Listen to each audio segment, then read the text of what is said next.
will make the log move up and down. Okay?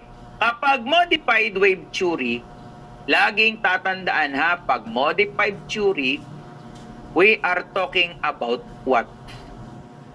Yan. Pag modified wave theory, ang pinag-uusapan natin dyan, electricity. And what? Magnetism. Okay? Electricity and also the magnetism. And magnetism. Okay? So, tanggal na ito, modified. Pag corpuscular, ang pinag-usapan natin, yung light daw, okay, yung light daw ay very small particles. Very small particles. Tinatanong, ano yung small particles na tinutukoy natin na na light daw? Yung tinatawag palang corpuscles. We call it corpuscles. Next, tanggal na ang corpuscular. Ano ba naman ito?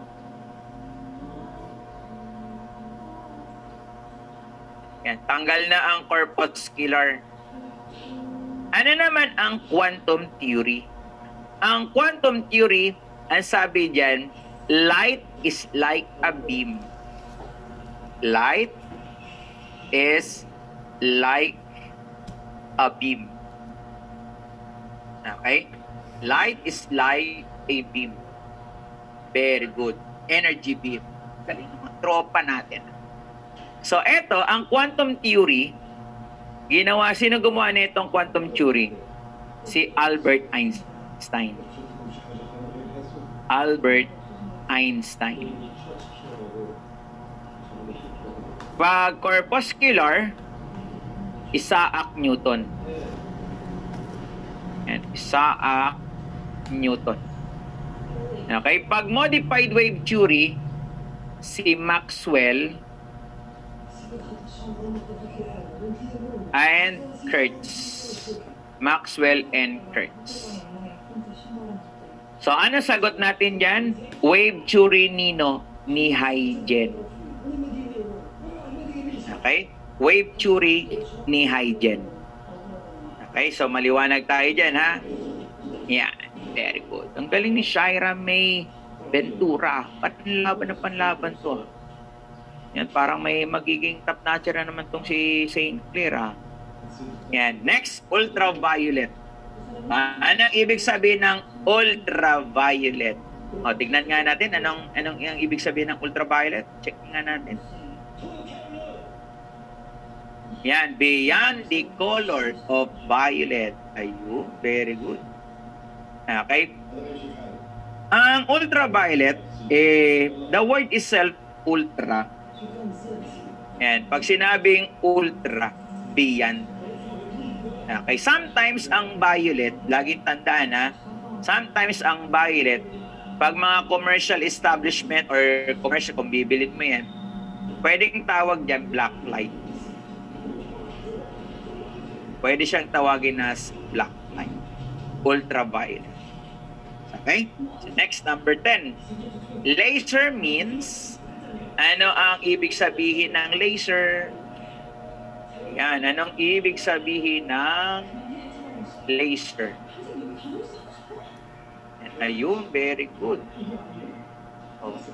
Ang ibig sabihin ng laser ay light amplification by stimulated emission of radiation, and is a better thing. Next, number 11, an image in split ang pinag-usapan. Split.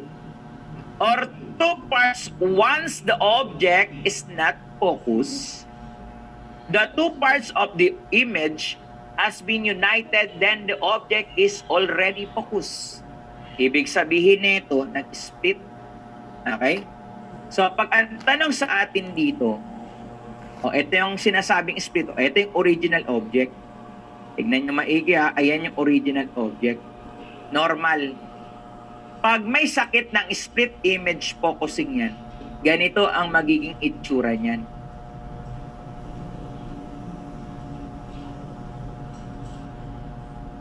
Yung object mo parang hiwa. Okay? Parang hiwa. O, bilugan natin para mas damandama. Ayun, no? Hiwa. Okay? So, hindi pa focus ito. So, pag naging isa yan, focus na. We call it split image focus. Okay? So, ano naman po ang coincidence? Ito yung normal, normal image mo. Kapag may coincidence ka dyan, para kang duling. Dalawa nakikita mo, double. Okay? So, ground glass, wag mo nang isipin yung ground glass na yan. So, yan split image focus. So, yan pag nagdo-double ang paningin ng camera, ng lente, then coincidence. Pag nag-i-split, then we call it split image focus. So, next. Tignan nga natin kung may tumama.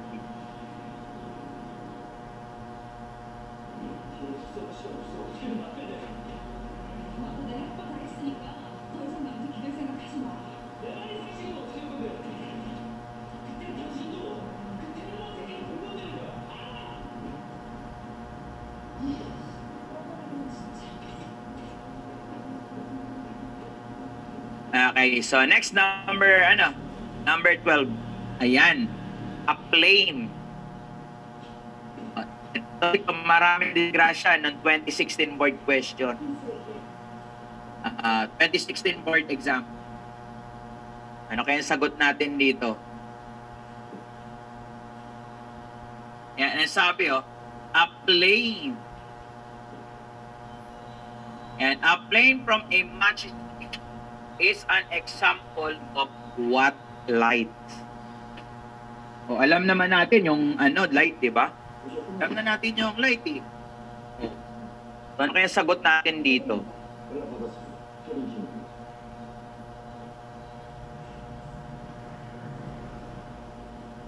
Ang sagot natin dito. So, yun ang example nito. Kaya natin ay dapat itim natin.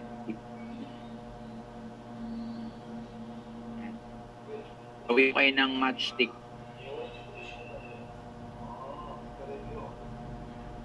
na may apoy para daman-daman natin.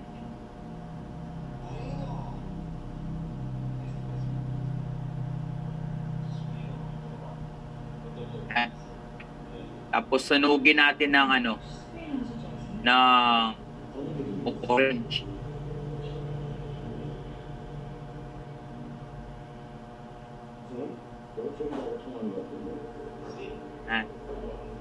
Lagyan natin ng dilaw para hindi nyo makakalimutan yan.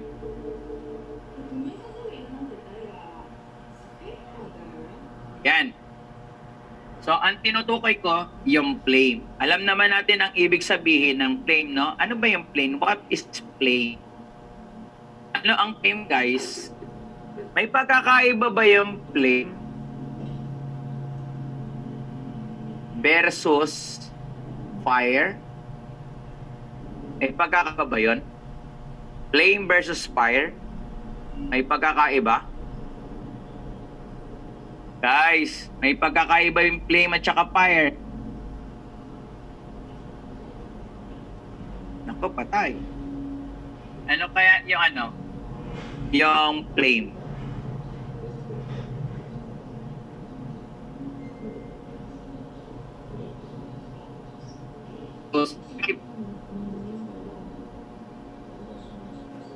Tatandaan natin, ha. Ito yung pagkakaiba dyan, mga tropa pips. Ito pagkakaiba niyan. Huwag niyong kakalimutan. Kung liyab. Yan. Tol, tigilan mo na yan, tol.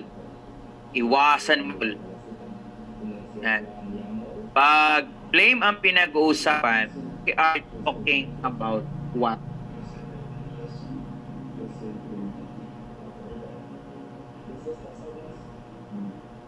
Load test. Load test. Okay, pag pinag-uusapan ang flame, laging tatandaan, that is the result. Okay, that is a result. Okay? That is the result. Ano yung fire? Ito ang event. This is an event or occurrence. Ibig sabihin nito, fire, sunog, nangyayari. Sunog. Okay? Yung flame, ayan mismo, yung apoy. Okay? So ngayon, ang tinatanong ko, itong apoy, anong uri siya ng light? Artificial ba? Or tinatawag natin na natural? Tingnan nga natin kung ano sagot na nila. Yan, very good si Romero. Yan, glowing gaseous part of the fire. Very good. So, ano sagot natin dyan?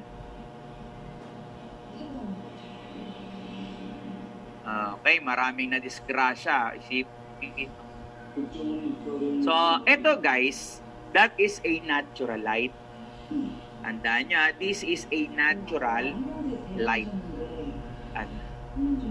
Okay, tatandaan nyo, natural light. Okay, walang kinalaman ang tao dyan. Okay, walang kinalaman ang tao dyan. Okay, wag kakalimutan yan, ha? Kapag artificial, man-made. Pag natural, walang kinalaman ang tao. Dahil ang ginawa lang ng tao dito, nag-ignite lang siya. Nag-ignite. Pero yung flame na nangyari niyan, that is a natural light. Okay? Baka mamaya, tignan nga natin. Yan. Mabuting iba, may tumatama eh. Yan. So, next. Number 13. It determines the size of the object. Ano kaya sagot natin dito? Determines the size of the object. Ano kaya sagot dito? Yun, no? Yun. That is a focal length.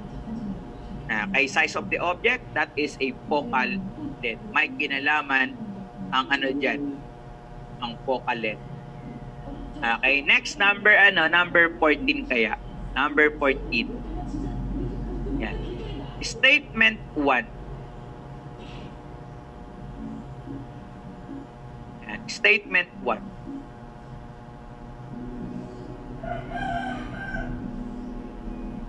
The greater the number of smaller, the greater the number,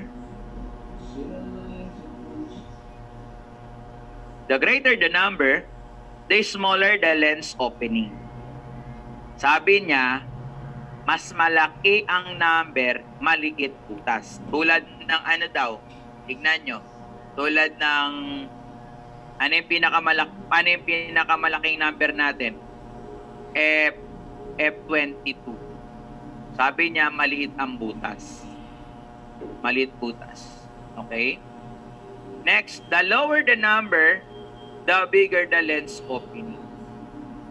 Okay, paano daw yun? Pinakamababa natin is, lagay na lang natin F 2.8. So, sabi niya, malaki butas. Tama ba yung sinasabi niya? The statement 1 and statement 2 are both correct. The statement 1 and 2 are wrong. Statement 1 is correct, statement 2 is wrong, statement 1 is wrong, and statement 2 is correct. Ano ang sagot natin? Ayun, both statement are correct. Okay, that is tama. Okay? Tama parehas yan. So next, si Alhazen, tinted camera obscura. Okay? Then si John F. W. Herschel invented the mousetrap camera. Ano yan? Tama ba ang statement niya? Statement 1 is correct. Statement 2 are correct. Statement 2 are wrong. Statement 1 is correct. Statement 2 is wrong. Statement 1 is wrong. Statement 2 is correct. Ano ang sagot natin dito? Sino ba nag-invento ng ng mousetrap camera? Sino ba nag-invento ng mousetrap camera? Sino nag-invento ng mousetrap camera kung sabi niyo statement 2 ay wrong? Ayun, very good. It was invented by whom? By Pax Talbot. Okay, hindi si Herschel. Si Pax Talbot ang nag-invent. Therefore, letter C. Next, number 16. The difference on what you saw on the viewfinder and what is recorded in the photograph paper. Ang pinag-usapan ang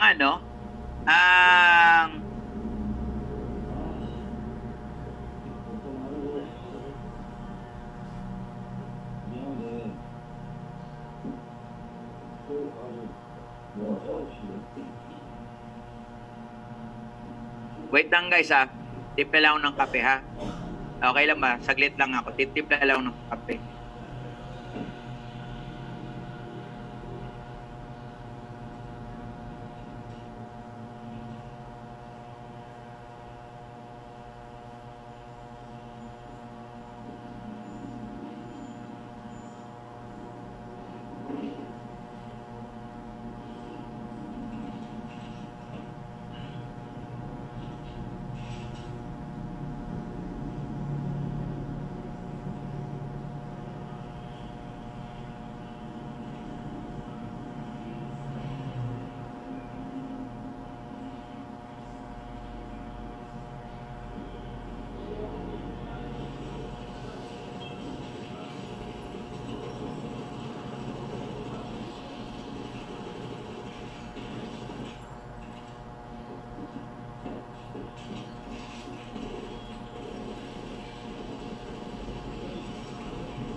뭔가 아무도 얘기하는 것 같은데 여기는 시간들이 뭔지 모르겠어. 그것이 우리 지금 기체에 대한 증거를 90% 이상 찾아냈어. 현상을 주는 행동은 상당히. 알겠습니다. 좀 더 확실한 증거를 찾으면 부탁드릴게요.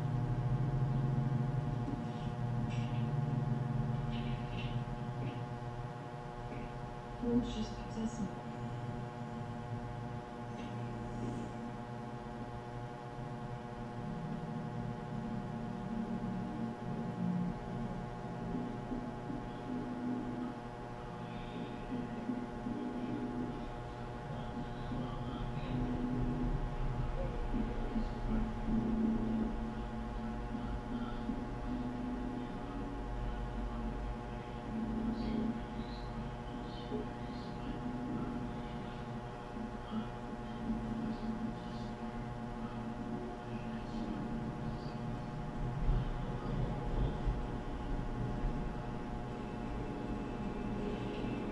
여기 시간들이 많지? 비행기가 70분 이상 지나면 시간이 13시 15분. 비행기판 고장 시간이 13시 25분. 2시간 이상 13시 13분. 잠깐 시간 내.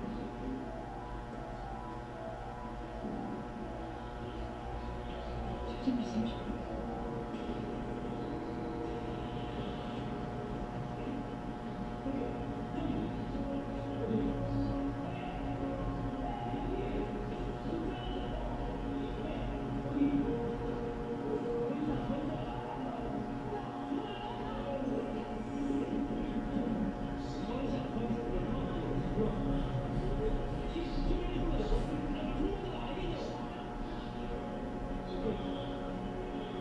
어묵이 희생당한 사람들을 위해서라도 진실 꼭 밝혀보고 도와주세요, 박사님. 확실한 증거가 없으면 ICU에서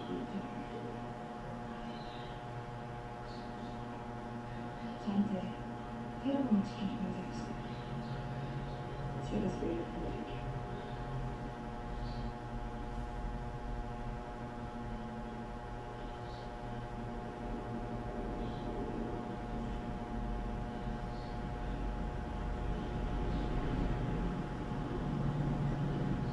힘내봅시다. 전가 왜 빈대를 죽이겠지? 고맙습니다, 박사님.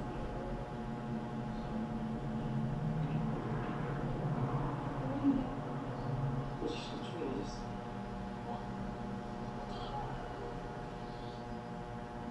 그거 지금 있다고 그러고 있네.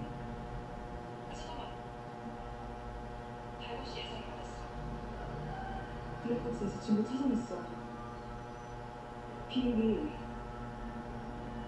테러당한 거야. Okay, so let's proceed. 자세한 건 So let us proceed.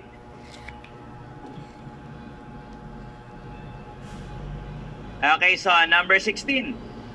The difference on what you view and what you saw. Okay, ano ba tawag daw natin doon?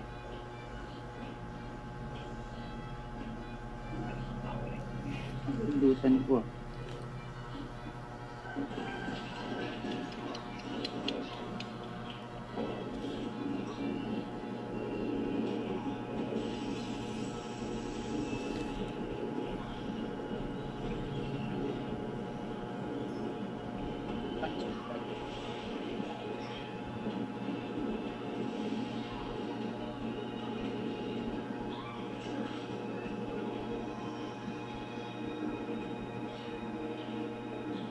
Okay, ano daw yung guys? Yung iba ang nakikita mo sa viewfinder at iba ang nare-record. Sa isahin natin yan. Kapag pinag-uusapan natin yung tinatawag natin na synchronization, ano ba ang synchronization? Pag sinabing synchronization, that is a timing. Okay? That is a timing. Anong timing? Timing between shutter and flash unit. Okay, tanggal. Pag igniting, ito naman yung gradual fading. Gradual fading of image. Tanggal. Pag dodging, anong ginagawa mo? Inakat mo, omitted. Ilagay natin, omitted. Omitted parts. Part of the negative. Okay? Ano naman yung isa? Dagdagan natin. Pag cropping naman, and pag cropping, omitted parts of the what? Parts of the image. Yan. Pag dodging, negative mismo, binabawasan mo. Pag cropping, may binabawasan kang part ng image. Kaya nga, di ba kapag sa cellphone mo, anong ginagawa sa cellphone? O, di ba pag sa cellphone, anong ginagawa mo doon? Pag binawasan mo yung part ng cellphone, nung image sa cellphone, cropping. Kaya nga, di ba, crop. Okay? Pero kapag sa negative mo ginawa iyan, di ang tawag natin doon ay dodging. So, anong sagot natin dyan? Parallax error. Okay? Ano makakagamot sa parallax error? What camera fix parallax error? Anong camera ang gagamot ng parallax error? Anong camera kaya? Tignan nga natin kung ano sagot ng mga tropa natin. Yun ang galing talaga ni Shayram eh. Okay? So, ang makagamot sa parallax error using SLR. Okay? Fix by SLR. Okay? Baka ang pinaka-basic na tinanong na examiner dyan sa photography, yung ibig sabihin ng DSLR. Alam naman natin ibig sabihin ng DSLR. Ayun yung mga pambatang tanong. Okay, alam niyo naman ang ibig sabihin ng tinatawag nating DSLR. Ano may DSLR? Digital Single Lens Reflex. Okay? Tandaan din natin ang SLR, gumagamit siya na tinatawag natin ng prism and also a mirror. Okay? Ang SLR gumagamit ng prism and mirror. Huwag kakalimutan yan. So, sagot yan ay parallax error. Next, in crime scene photography, what will be the first thing to do?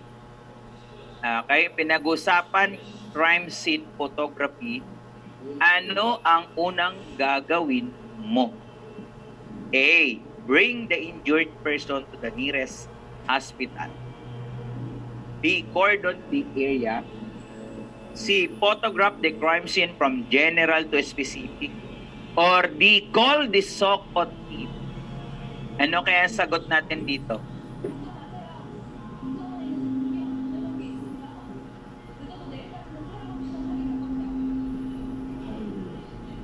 Ano bang sagot?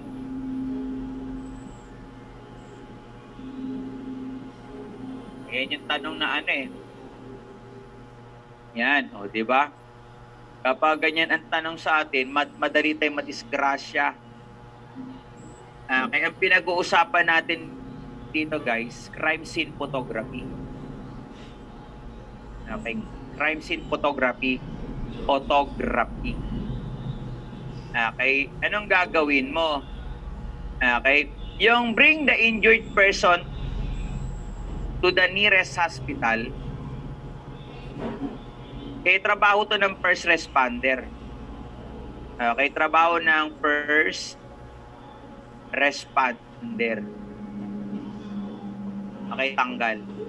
Cordon the area, kay first responder yan. Tanggal. Okay? Pag call the SOCO team, either si chief o police or si investigator on case ang magtatawag ng SOCO team. Okay, so therefore tanggal. So syempre, pinag-usapan kasi natin dito, photograph. Then photograph the crime scene from general to specific. Okay, ang trabaho mo mag-photograph tol. Wala kang pakialam sa bring the nearest to the nearest hospital. Walang ganun. First responder yun. Okay? So anong tawag natin sa kulay dilaw na pinababalot sa crime scene? Anong tawag doon sa kulay dilaw na pinababalot sa crime scene? Anong tawag po natin doon? Sa kulay dilaw na pinababalot sa crime scene.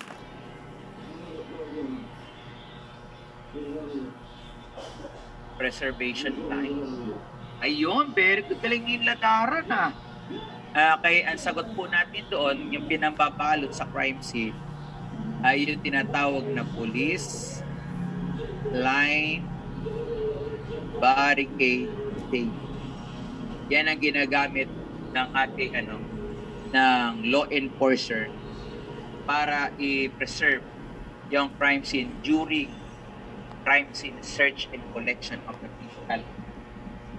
Okay? So, next. In arson cases, tandaan, in arson cases, what kind of photography is needed? Oh, ito yung mga sample ng mga outcomes based, mga basic outcomes based. Oh, ano yan? Halimbawa, may sunog, may panununog. O anong kailangan na uri ng photography ang gagamitin natin? Ano yan? Colored photography. Bakit colored? Bakit colored? Ang tanong. Bakit colored?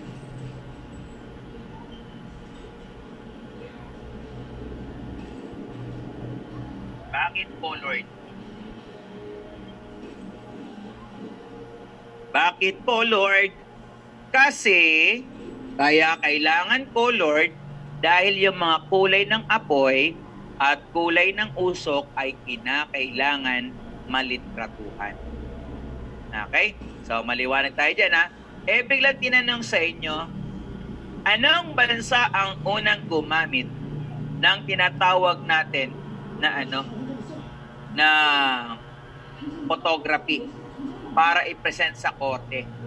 Anong bansa ang unang nag-introduce or tumanggap ng photographic evidence? It is the United States of America. Okay? USA.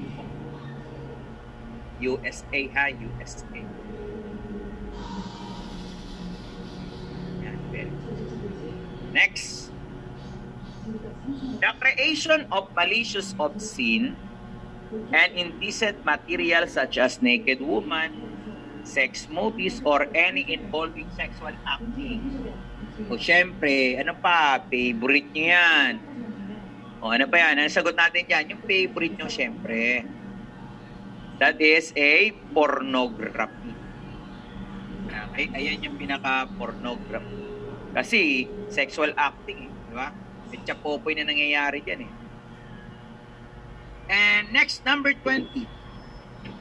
Mr. Chaps, an investigator from FBI, he photographed every details of the crime scene is what kind of view?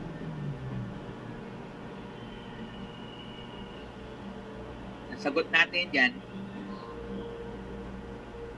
si Mr. Chaps, an investigator from FBI, he photographed every details of the crime scene is what kind of view? Ang tinatanong, details of crime scene. Ano kaya sagot ng mga chupapi natin?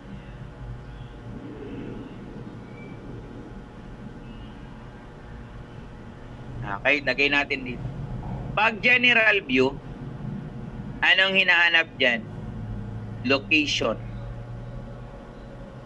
of crime scene.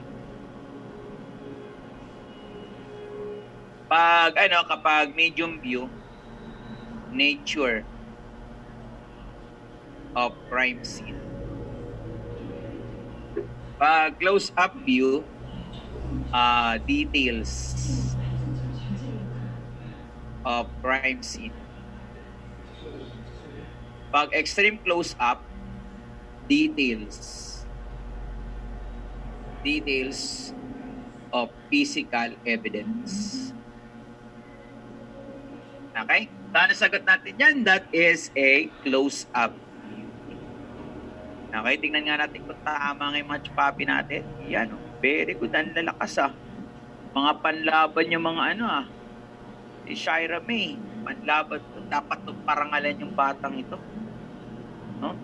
Pakagaling si Shira May. Magaling. Okay, so next. Part 3. Yan, part 3 na. Part 3. Yun, ito na. Part 3. So, number 1. A part of a firearm which may enhance or increase, keyword natin yan, enhance. parts or increase operational efficiency or accuracy of a firearm but not constitute any major or minor internal parts. Hindi siya parte. Kaya hindi siya parte. Hindi siya kabilang sa major parts. Okay? Hindi naman, ito ba yung laser, telescope, sight, sound suppressor, ano po ba yan? Kasama po ba yan sa parts ng firearm? Tanongin nga natin ito, mga chupaki. Yung ano guys, yung laser, telescope, kasama ba sa major parts? Kasama ba?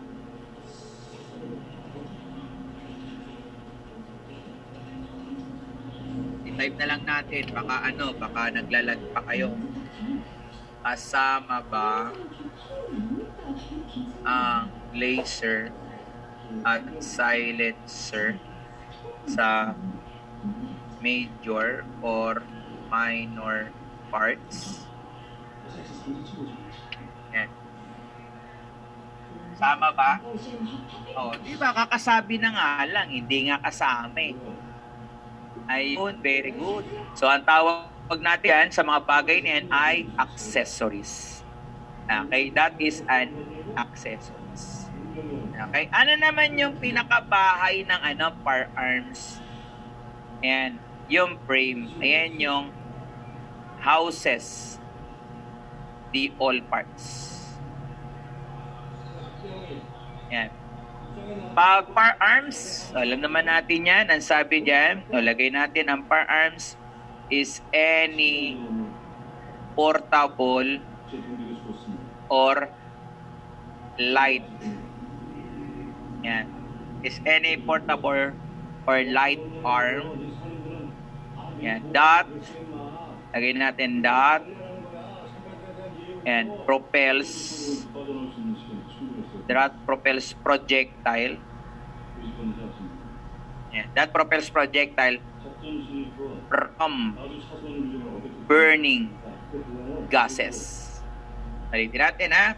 Pag sinabing firearms, any portable or light arm that propel projectile from burning gases.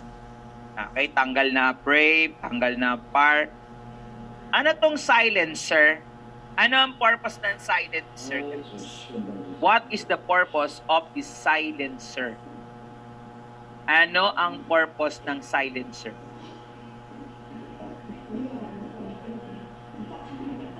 Ano ang purpose ng silencer?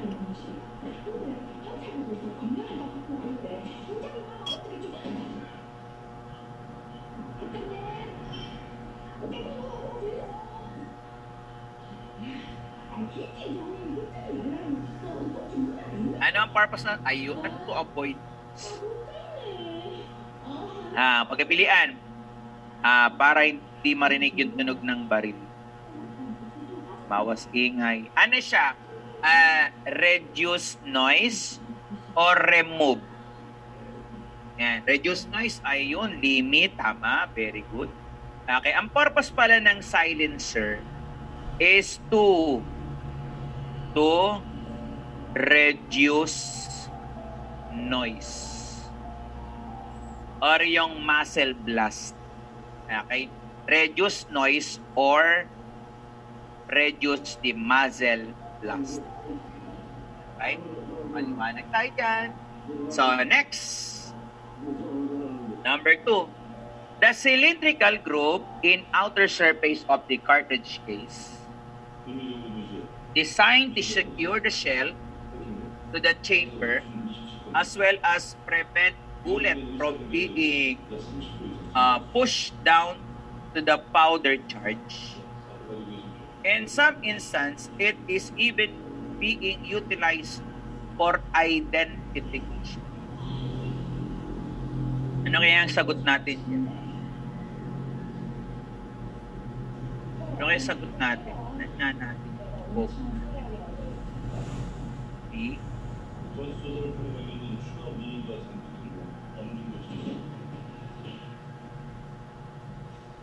Ang tinatanong natin dito case Case ang tinatanong ko dito. Okay, kasi ito ang canelure sa bullet nakikita to eh. Diba? Ito yung tsura niya, no? Yan yung tsura niya, no? Sa bullet. Anong sinasabi niyong canelure? Yun lang. Diba? So, kapag ejector, tingnan nyo pag ejector naman, pag ejector, drones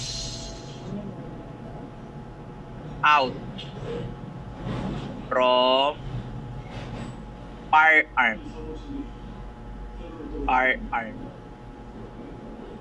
Kapag extractor, withdraw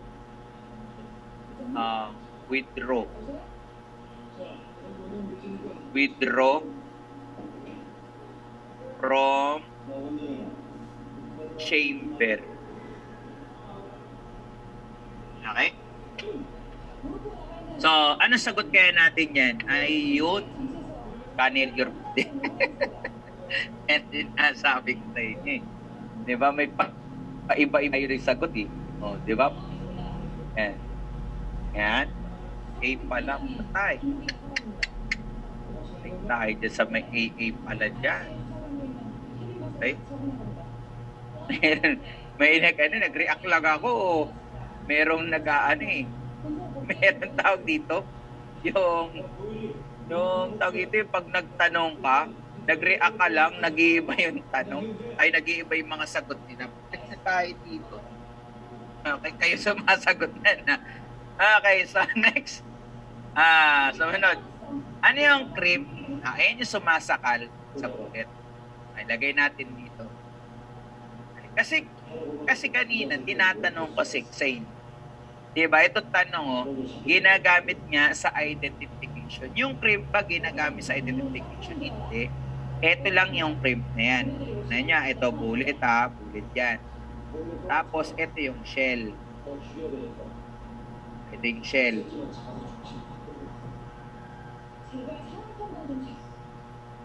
Okay? Yung cream, ito, yung sumasakal dyan sa bullet to. Ayan. Yung sumasakal mismo sa bullet, yun ang tinatawag ng cream po. Lagay natin sakal bullet. Ayan. Halimbawa, chumachapopoy ka, nakapasok yung mo, 'di ba sa sa bebe mo, nakapasok. 'Di ba kapag nasa paligid ng mo, nararamdaman mo, 'di ba? Parang sinasakal. Yun. Kuha nyo na. Halimbawa, pag bebe time nyo, mas matagal lang pag-explain niya. Nyo. O, tabi mo, ay, Bebs, nagkikrimp yung mo, Bebs. O, di ba? Hindi, kuhang-kuha natin ang crimp. Okay? So, next. Number 3. Yan, number 3 na. A mark mostly found around the body. Yan. A mark mostly found around the body of the fired cartridge case caused by irregularities of the leaves inside the walls of the chamber. Ano kaya yun? A mark found around the body of the fired cartridge case caused by irregularities inside the walls of the chamber. O ano ba tawag natin dyan? Ang firing pin marks, gawa ng firing pin. O gawa ng firing pin ito. Ang bridge face marks, gawa ng ng bridge face. Ang landmark, gawa naman niya ng land. Kaya so ano sagot natin dito mga chupapi? Wala na. Yung tanong na yun, ginagago na nga kayo ng tanong na yun pang-basic yung tanong na yun ito daw yung marka na nakikita sa katawan ng shell. Okay? Na dahil sa sa utong ng walls ng chamber. Chamber.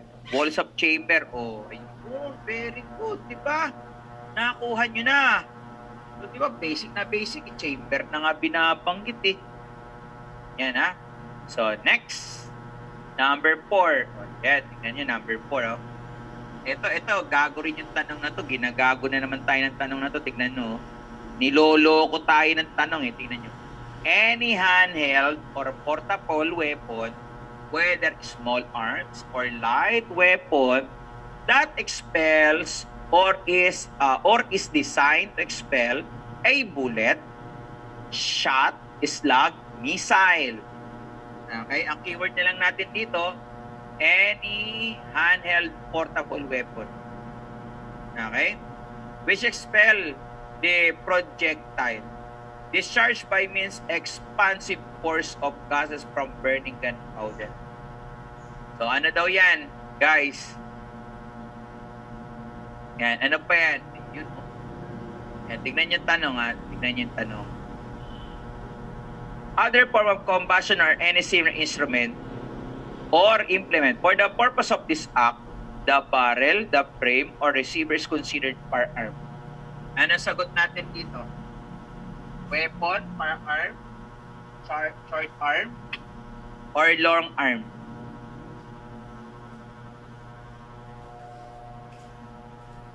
Ano sagot natin dyan?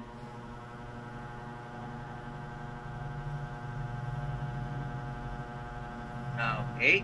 So, sagot natin dyan, that is a firearm. Okay, guys, take note. Sa bagong batas ng Republic Act 591, yung barrel, yung frame, and receiver are considered firearms. Tandaan nyo si Father B, ha? Father B. Okay? Kahit hindi sila kompleto, kahit mga major parts lang sila, sa paningin ng batas, sila ay kompletong firearms. Okay? Ayan na nga ang sagot to. Firearms. Next.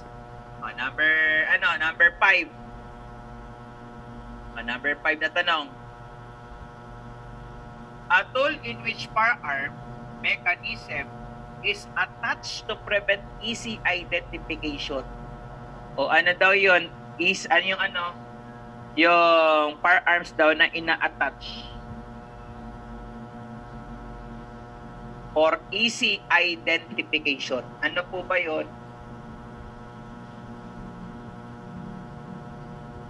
A. Zip gun, Liberator, Harpoon. O, ano sagot natin dyan? Okay. Kapag zip gun, ito yung mga homemade. Homemade yan. O, minsan yung mga paltik. Common yan, mga paltik. Diba? Sa Pilipinas, paltik. Yan. Tanggal na. Liberator, ito yung uri ng firearms ginamit ng US ito eh. US.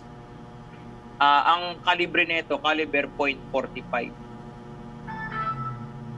Okay? So, dalawa na lang. O, tanggal na yung zip gun nyo, pati liberator nyo. Ay, nantok pa naman. Yan. So, sige na nga. Andyan. So, ano yung harpoon gun? Ang harpoon gun, panghuli yan ng large fish. Large fish. Diba? Pag nangingisda ka. Yan. So, magbigay kayo ng example ng ng freakish gun. Magbigay kayo ng example ng freakish gun. Okay, magbigay kayo ng example ng freakish gun. Ano ang good example ng freakish gun?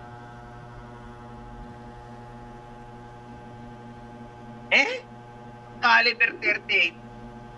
Natanong ko, bigay kayo ng sample ng freakish gun. Ibig sabihin ng freakish gun, yung hindi basta-basta na nakikilala. Akala mo hindi sila firearms. Yung pala firearms pala. chain gun, nakatoko naman talaga. 22. Nakatoko, talino talaga eh. Oh. Sumpak, nakatoko, sumpak, zipgan. Ayun, knife pistol. Galing naman oh, knife pistol. Oh, ganito na lang. Lagay natin dito. Sigurado may makaka-relate naman. Ito na lang. Yan, ito keyword ko dyan.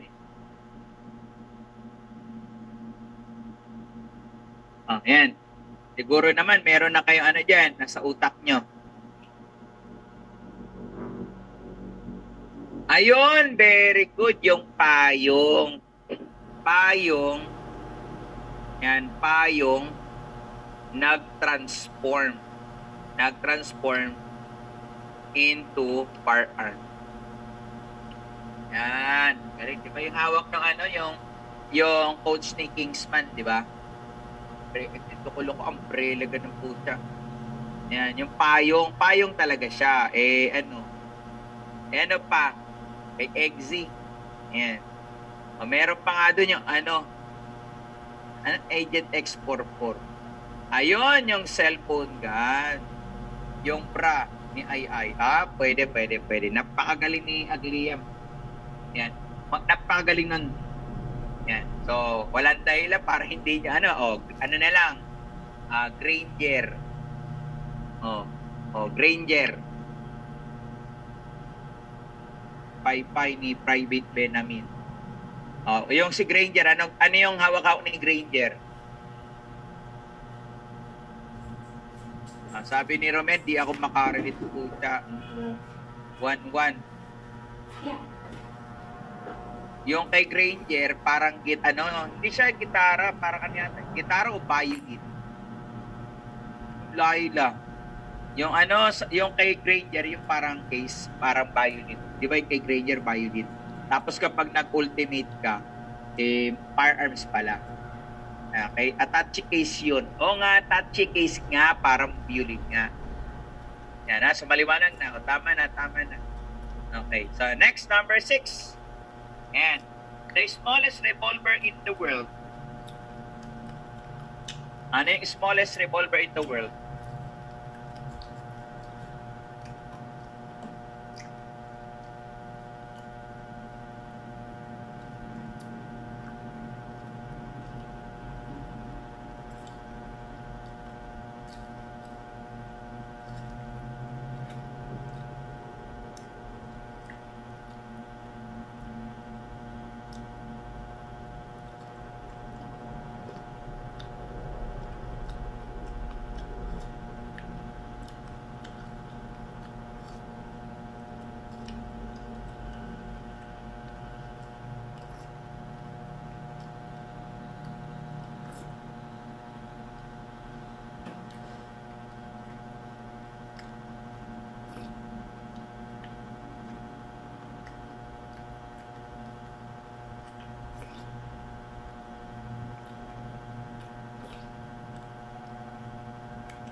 Tol, na marami na disgrasya. Yan. Tignan nga natin mga sagot ng mga chupaping to. Chupapi pa kayo Chupapi Mga chupapi talaga eh.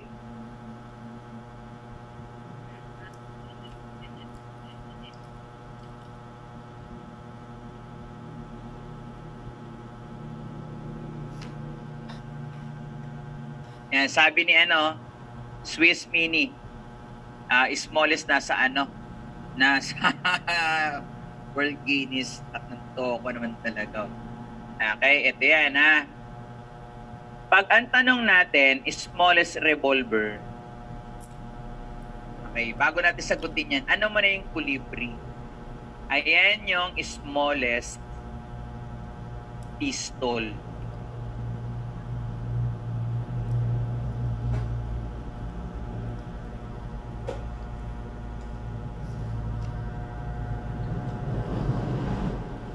Okay? So, smallest pistol. Smallest pistol in the